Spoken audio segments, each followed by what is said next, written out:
आज निहारिका आखिर सिद्धार्थ की हो गई। विदाई का समय आ गया। माँ पापा अपनी इकलौती लाडली नाजों से पली प्यारी सी बेटी को विदा कर पाने की हिम्मत नहीं जुटा पा रहे थे। बेटी तो आती रहेगी शादी के बाद भी, पर बेटी पर यह अधिकार बोध शायद तब न रहेगा। ये एक प्राचीन मान्यता है।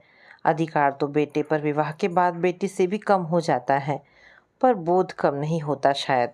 उसी सूत्र को पकड़कर बेटी के माता पिता की आंखें विदाई के समय आज भी भीग जाती है। दिल आज भी तड़प उठता है इस आशंका से कि बेटी ससुराल में दुख पाएगी या सुख। हालांकि आज के समय में यह पता नहीं रहता कि वास्तव में दुख कौन पा सकता है, बेटी या ससुराल वाले। अरमान किसके चूर चूर हो सकते हैं दोनों में से। उम्मीदें किसकी टूट सकती है। विदाई के बाद भरी आंखों से निहारिका कार में बैठी रोड पर पीछे छूटती चीज़ों को देख रही थी। इन चीज़ों की तरह ही जिंदगी का एक अध्याय भी पीछे छूट गया था और कल से एक नया अध्याय जुड़ने वाला था जिंदगी की पुस्तक में, जिसे उसे पढ़ना था। लेकिन पता नहीं अध्याय कितना आसान या कठिन हो। मम्मी, मैं सिद्धार्थ को चाहती हूँ और उसी से विवाह करूँगी। घर में उठती रिश्ते की बातों से घबराकर निहारिका ने कुछ घबराते और शर्माते शब्दों में माँ को वास्तविकता से अवगत कराया। सिद्धार्थ, पर बेटी, वह तो गैर बिरादरी का लड़का है, पूरी तरह शाकाहारी। वह नौकरी पेशा परिवार है उनका। उससे क्या फ़र्क पड़ता है मम्मी? लेकिन सिद्धार्थ की जॉब भी वहीं पर है। तुझे हमेशा ससुराल में ही रहना पड़ेगा, ये सोचा तूने?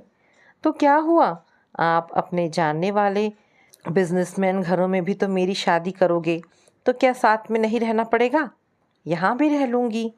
है ही कौन घर पर? माता पिता ही तो है। बहन की शादी तो पहले ही हो चुकी है। बिजनेसमैन के घर में तेरी शादी होगी तो रुपए पैसे की कमी ना होगी। कई परेशानियों का हल आर्थिक मजबूती कर देती है।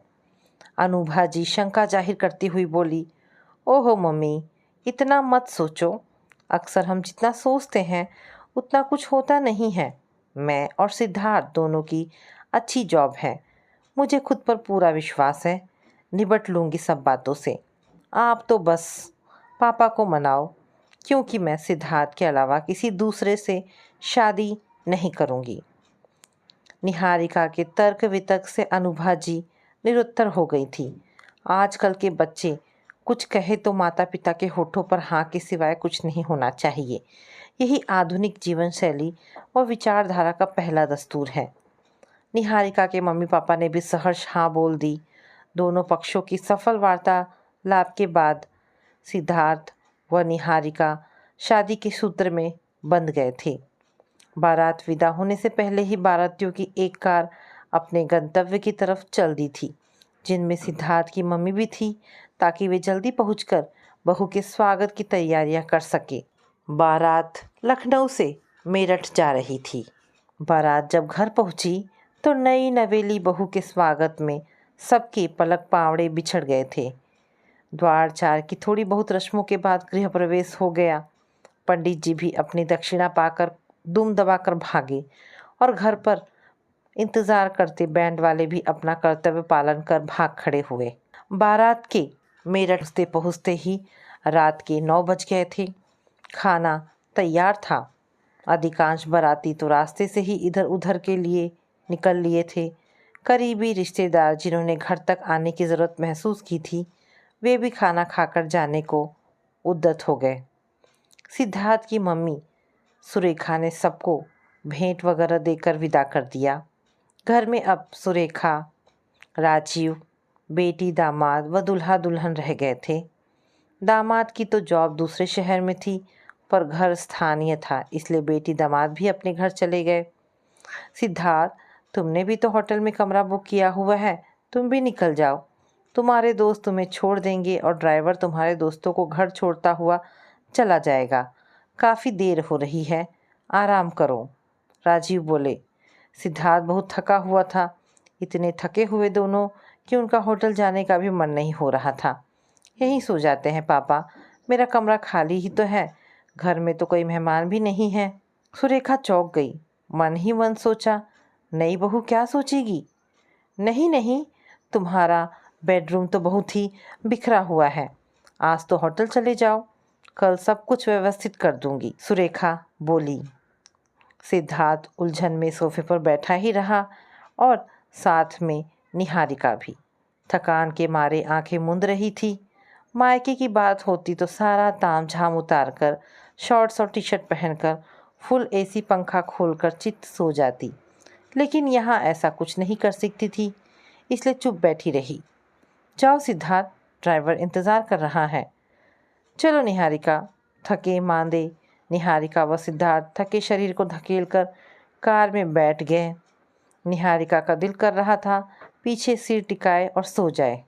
शादी से पहले उसके पापा ने उसकी मम्मी से कहा था कि निहारिका व सिद्धार्थ का लखनऊ से मेरठ की फ़्लाइट का टिकट करवा देते हैं। रोड की 7-8 घंटे की जर्नी इन्हें थका देगी, लेकिन भारतीय संस्कार आड़े आ गए।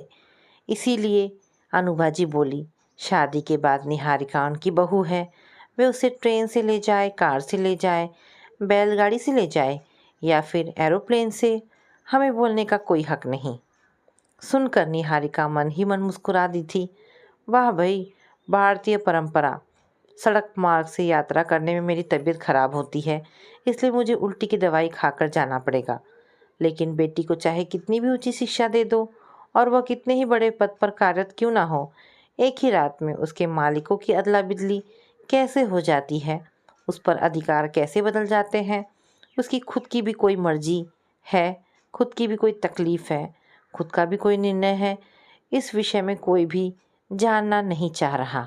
लेकिन उसकी शादी होने जा रही थी। वह बड़ी मुश्किल 1 महीने की छुट्टी ले पाई थी। 20 दिन शादी से पहले और 10 दिन बाद के, लेकिन उन 10 दिनों की भी कश्मकश थी। उसे ससुराल में शादी के बाद की कुछ ज़रूरी रस्मों में भी शामिल होना था और हनीमून ट्रिप पर भी जाना था। बहुत बिजी शेड्यूल था।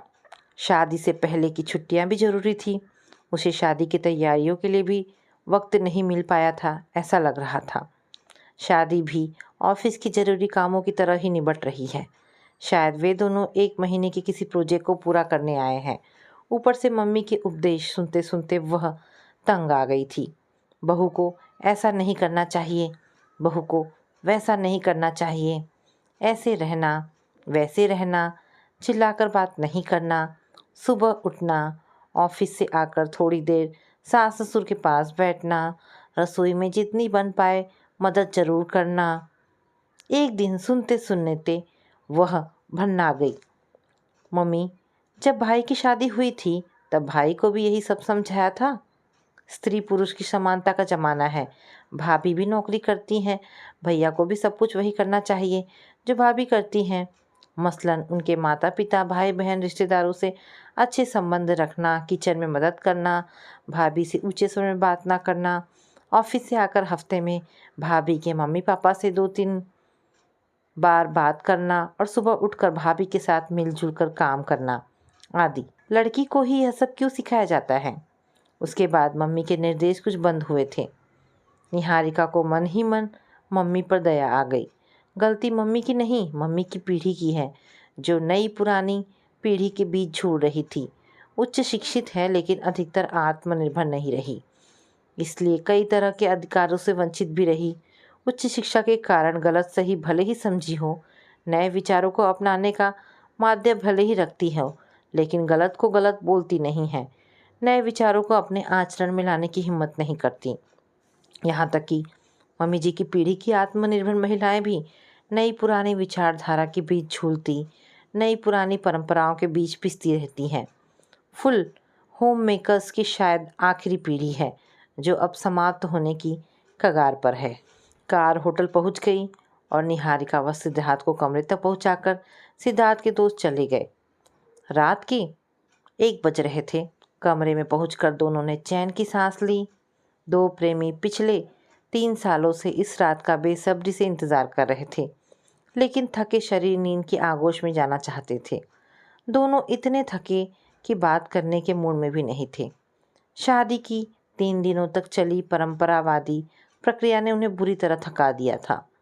ऊपर से लखनऊ से मेरठ का भीड़ के कारण 8 घंटे का सफ़र। दोनों उल्टे सीधे कपड़े बदलकर औंधे मुंह सो गए। सुबह लखनऊ व मेरठ के दोनों घरों में सभी देर से उठे, लेकिन 10 बजते बजते सभी उठ गए। बेटी को विदा कर बेटी की माँ आज भी चैन से कहाँ रह पाती है, चाहे वह लड़के को बचपन से ही क्यों न जानती हो। 12 बज गए। अनुभा जी से रहा न गया। उन्होंने निहारिका को फ़ोन मिला दिया। गहरी नींद के समंदर में गोते लगा रही निहारिका फ़ोन की घंटी सुनकर बड़ी मुश्किल जगी। सिद्धार्थ भी झुंझला गया। स्क्रीन पर मम्मी का नाम देखकर मोबाइल ऑन कर कानों से लगा लिया। कैसी है मेरी नीहू? सो रही है, मरी नहीं है, निहारिका झुंझलाकर बोली। इतनी सुबह क्यों फ़ोन किया? मम्मी को बुरा तो लगा, पर बोली, सुबह कहाँ है, 12 बज रहे हैं। कैसी है? अरे कैसी है मतलब, कल 1 बजे तो आई मेरठ से। आज 12 बजे तक क्या हो जाएगा मुझे? हमेशा ही तो आती हूँ नौकरी पर छुट्टियों के बाद। तब तो आप फ़ोन नहीं करती। आज ऐसी क्या ख़ास बात हो गई है? कल मैसेज कर तो दिया था पहुँचने का। अनुभा जी निरुत्तर हो चुप हो गई। अभी मैं सो रही हूँ, फ़ोन रखो आप। जब उठ जाऊंगी तो खुद ही मिला दूंगी, कहकर निहारिका ने फ़ोन रख दिया। अनुभा जी की आंखें भर आई। आज की पीढ़ी की बहू की तटस्थता तो दुख देती ही है, पर बेटी की तटस्थता तो दिल चीर कर रख देती है। यह असंवेदनहीन मशीनी पीढ़ी तो किसी से प्यार करना जैसे जानती ही नहीं। जब माँ को ऐसे जवाब दे रही है तो सास को कैसे जवाब देगी? अनुभा जी एक शिक्षित गृहिणी थी और सास सुरेखा एक उच्च शिक्षित कामकाजी महिला। वे प्राइमरी स्कूल में समाजशास्त्र की शिक्षिका थी। सुबह 8:45 बजे घर से निकलती और 3:30 बजे तक घर पहुंचती। राजीव रिटायर हो चुके थे, लेकिन सुरेखा के रिटायरमेंट में भी अभी 4 साल बाकी थे। सुरेखा आधुनिक जमाने की उच्च शिक्षित सास थी। कभी कार कभी स्कूटी चलाकर स्कूल जाती, लैपटॉप पर उंगलियां चलाती और जब किचन में हर तरह का खाना बनाती, काम वाली के न आने पर बर्तन धोती, झाड़ू पोछा करती, तो उनके ये सब गुण पता भी न चलते। राजीव एक पीढ़ी पहले के पति, पत्नी के कामकाजी होने के बावजूद गृह कार्य में मदद करने में अपनी हेठी समझते और पत्नी से सब कुछ हाथ में मिल जाने की उम्मीद करते। सुरेखा सिर्फ शारीरिक रूप से नहीं, मानसिक रूप से भी व्यस्त थी। नौकरी की व्यस्तता के कारण उनका ध्यान दूसरी कई फालतू बातों की तरफ नहीं जाने पाता था। दूसरा, सोचने का आयाम बहुत बड़ा था। कई बातें उनकी सोच में रुकती ही नहीं थी, इधर से शुरू होकर उधर गुजर जाती थी। 2 बज गए थे, लंच का समय हो गया था। बच्चे अभी भी होटल से नहीं आए थे। राजीव ने 1-2 बार फ़ोन करने की पेशकश की, पर सुरेखा ने सख्ती से मना कर दिया कि उन्हें फ़ोन करके डिस्टर्ब करना गलत है। तुम्हें भूख लग रही है राजीव, तो हम खाना खा लेते हैं, बच्चों का इंतज़ार कर लेते हैं। बच्चे तो अब यहीं रहेंगे, थोड़ी देर और देखते हैं, फिर खा लेते हैं। ना उन्हें बांधो ना खुद बंधो, वे आएंगे तो उनके साथ कुछ मीठा खा लेंगे। सुरेखा के जोर देने पर थोड़ी देर बाद सुरेखा और राजीव ने खाना खा लिया। बच्चे 4 बजे के करीब आए। वे सोकर ही 2:30 बजे उठे थे। अब कुछ फ्रेश लग रहे थे। उनके आने से घर में चहल पहल हो गई। राजीव और सुरेखा को लगा बिना मौसम बाहर आ गई हो। सुरेखा ने उनका कमरा व्यवस्थित कर दिया था। बच्चों का भी होटल जाने का कोई मूड नहीं था। सिद्धार्थ भी अपने ही कमरे में रहना चाहता था, इसलिए वे अपनी सूटकेस साथ लेकर आ गए थे। थोड़ी देर घर में रौनक कर खाना खाकर बच्चे फिर अपने कमरे में समा गए। निहारिका अपनी मम्मी को फ़ोन करना फिर भूल गई। बेचैनी में अनुभा जी का दिन नहीं कट रहा था। दोबारा फ़ोन मिलाने पर निहारिका की सुबह की डांट याद आ रही थी, इसलिए थक हार कर समधिन सुरेखा को फ़ोन मिला लिया। थकी हुई सुरेखा भी लंच के बाद नींद के सागर में गोते लगा रही थी। घंटी की आवाज़ से बमुश्किल आंखें खोलकर मोबाइल पर नज़रें गड़ाई। समधन अनुभा जी का नाम देखकर हड़बड़ाकर उठकर बैठ गई। हेलो, वे आवाज़ को संयत कर नींद की खुमारी से बाहर खींचती हुई बोली। हेलो सुरेखा जी, लगता है आपको डिस्टर्ब कर दिया। दरअसल निहारिका ने फ़ोन करने को कहा था, पर अभी तक नहीं किया। ओह, निहारिका अपने कमरे में है, बच्चे 4 बजे आए होटल से, खाना खाकर कमरे में चले गए। फ़ोन करना भूल गई होगी शायद। जब बाहर आएगी तो मैं याद दिला दूंगी। हाँ जी। बेटी की सुबह की डांट से शुद्ध अनुभा जी सुरेखा से भी संभल कर वो धीमी आवाज़ में बात कर रही थी। सुरेखा का हृदय द्रवित हो गया। बेटी की माँ ऐसी ही होती है। बेटी की याद आ रही है? वे प्रेम से बोली। हाँ, आ तो रही है। अनुभा जी की आवाज़ भावनाओं के दबाव से नम हो गई। पर ये आजकल के बच्चे माता पिता की भावनाओं को समझते कहाँ हैं? सुबह की घटना से व्यथित अनुभा जी बोल पड़ी। नहीं नहीं, ऐसी बात नहीं। दरअसल बच्चों के जीवन में उलझने के लिए बहुत कुछ है और माता पिता के जीवन में सिर्फ बच्चे, इसलिए ऐसा लगता है। निहारिका बहुत प्यारी बच्ची है, लेकिन अभी नई नई शादी है ना, इसलिए आप चिंता मत कीजिए। वह आपकी लाडली बेटी है तो हमारे घर की भी संजीवनी है। बाहर आएगी तो मैं बात करने के लिए कह दूंगी।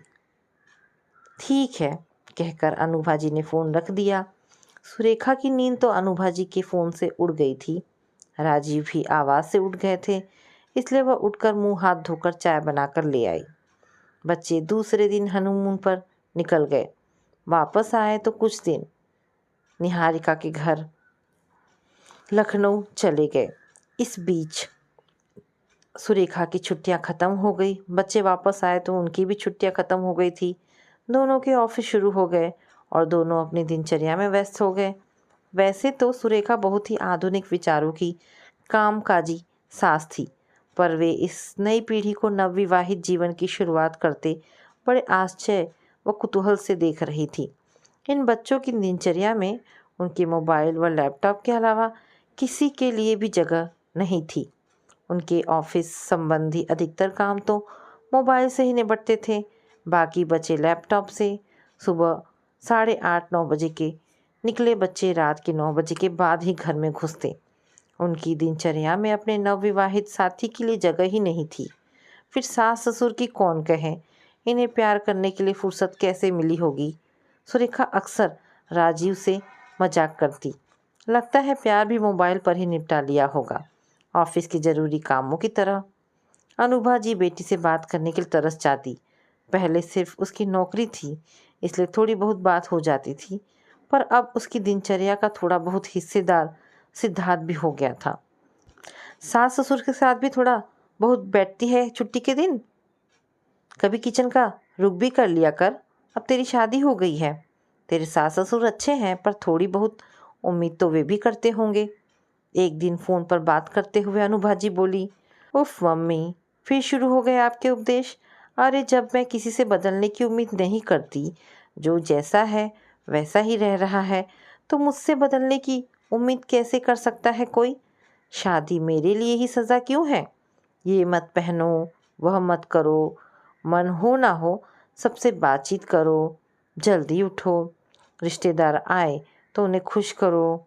निहारिका झल्लाकर बोली। कमरे के बाहर से गुजरती सुरेखा के कानों में निहारिका की ये बातें पड़ गई। सुरेखा बहुत ही खुले विचारों की महिला थी। हर बात का सकारात्मक पहलू देखना व विश्लेषणात्मक तरीके से सोचना उनकी आदत थी। पारंपरिक सास के कवच से बाहर आकर एक स्त्री के नज़रिए से वे सोचने लगी, आखिर गलत क्या कह रही है निहारिका। शादी सज़ा क्यों बन जाती है किसी लड़की के लिए। लड़के के लिए शादी न कल सज़ा थी न आज, पर लड़की के लिए वे खुद भी कामकाजी रही हैं, अंदर बाहर की जिम्मेदारियों में बुरी तरह पिसी हैं। पति ने भी इतना साथ नहीं दिया। कितने ही क्षण ऐसे आए जब नौकरी बचाना भी मुश्किल हो गया था। कामकाजी होते हुए भी उनसे एक संपूर्ण गृहिणी वाली उम्मीद की गई।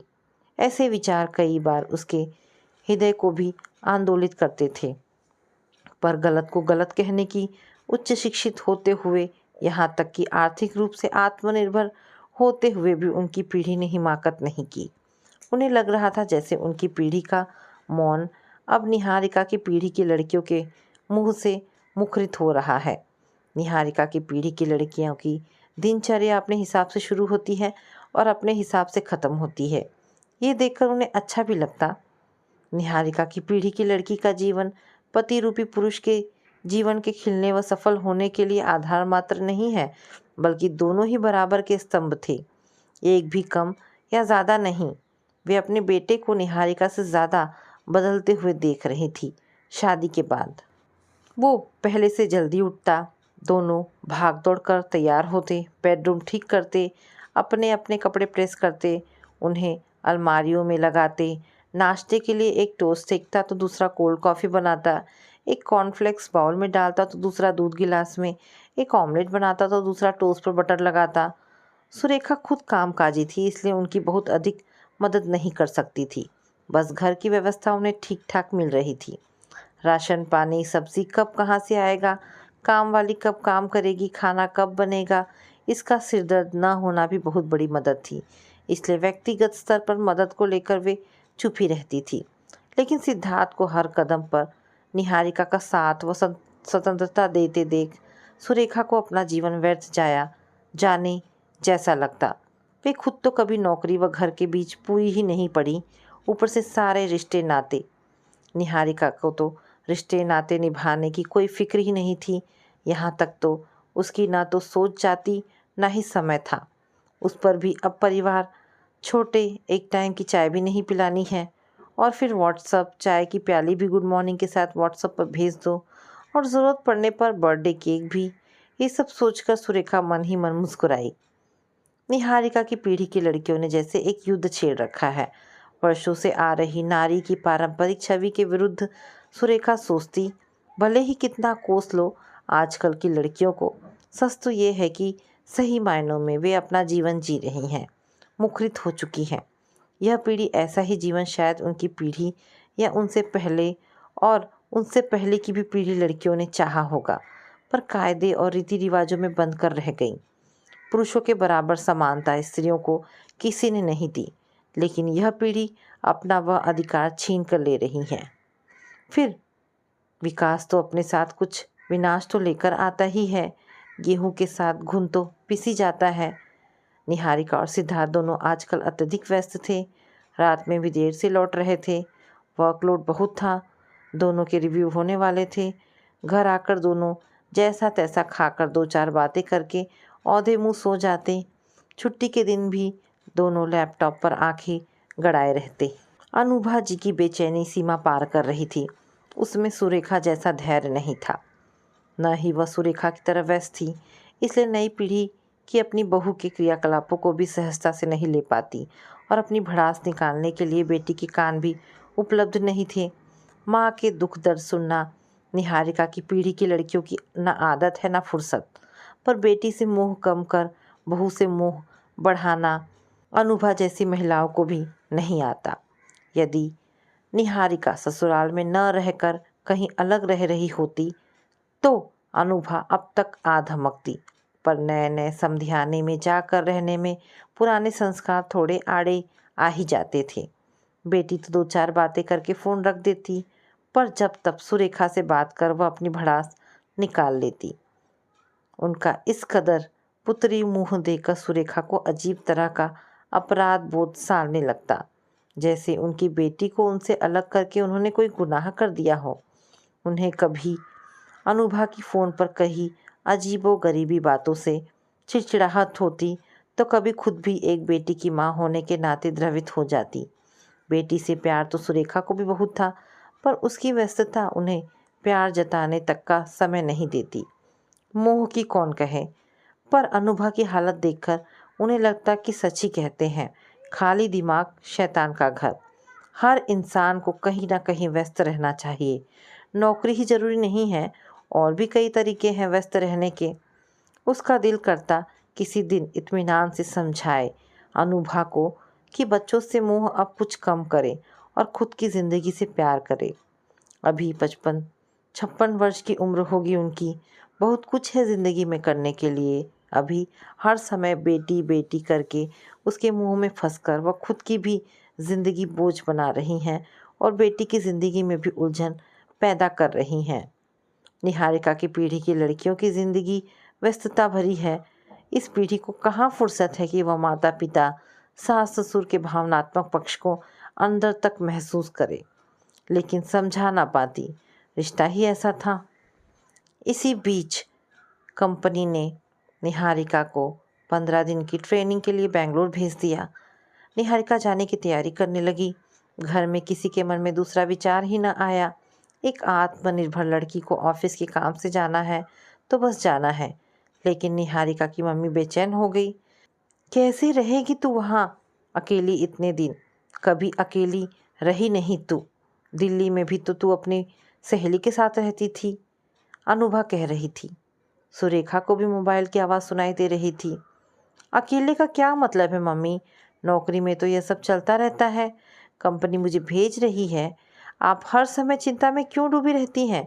ऐसा करो, आप और पापा कुछ दिनों के लिए कहीं घुमाओ, या ऐसा करो गरीब बच्चों को इकट्ठा करके आप पढ़ाना शुरू कर दो। निहारिका भन्नाती हुई बोली। निहारिका की बात सुनकर सुरेखा की हंसी छूटने को हुई। तू हर समय बात टाल देती है। मैं तुझे अकेले नहीं जाने दे सकती। मैं चलती हूँ तेरे साथ। ओफो मम्मी, आपका वश चले तो मुझे वॉशरूम भी अकेले न जाने दो। मेरी शादी हो गई है अब। जब यहाँ किसी को एतराज़ नहीं तो आप क्यों परेशान हो रही हैं? मेरे साथ जाने की कोई ज़रूरत नहीं है। माँ की चिंता तू क्या जाने, जब माँ बनेगी तब समझेगी। अनुभा की आवाज़ भर्रा गई। माँ अगर इतनी चिंता करती हैं तो मुझे माँ ही नहीं बनना। ना रहेगा पास, ना बजेगी बाँसुरी। मैं फ़ोन ऑफ़ कर रही हूँ, मुझे ऑफ़िस का ज़रूरी काम ख़त्म करना है। अच्छा, फ़ोन ऑफ़ मत करना, ज़रा मम्मी से बात करा अपनी।